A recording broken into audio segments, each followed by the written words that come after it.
Tensions in Eastern Europe have escalated sharply again after thousands of US and NATO combat vehicles landed in Poland. This massive convoy included M1 A2 Abrams tanks, Bradley infantry fighting vehicles, Stryker armored personnel carriers, and M109 Paladin self-propelled artillery.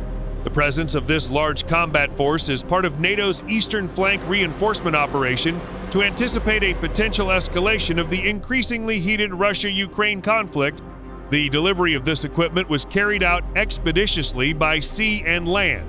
Military cargo ships from US and Western European ports were seen convoying combat vehicles at the ports of Gdynia and Gdansk. From there, the military equipment was transported via special trains and heavy-duty trucks to strategic military bases near Poland's eastern border. According to the Pentagon, this deployment is part of Atlantic Resolve, a long-term military operation aimed at strengthening NATO's collective defense. However, the number of combat vehicles deployed this time is said to be the largest since the Cold War, indicating NATO's seriousness in anticipating the direct threat from Russia. Poland is now truly NATO's main defense bulwark in Eastern Europe. The region's military infrastructure has undergone extensive modernization, including ammunition depots, hangars, and command center. Located just hundreds of kilometers from the front lines of the conflict in Ukraine, Poland is a crucial point for deploying troops and equipment that can be mobilized at any time. The presence of thousands of US-NATO combat vehicles in Poland sends a clear message to Moscow.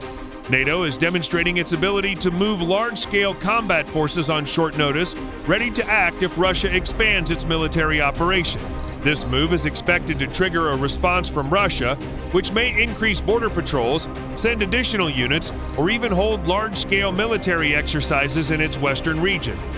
Although officially described as a defensive measure, the sheer scale of this deployment has led many military analysts to speculate that NATO is preparing for the worst-case scenario, a potential direct clash with Russian forces. NATO officials, on the other hand, emphasize that this troop presence is intended to deter war by demonstrating a force that cannot be ignored. With tensions continuing to rise, the world is now looking to Eastern Europe with alarm. Whether this is simply a show of force to check Russia's advances or the beginning of a new round of larger military confrontation, only time will tell.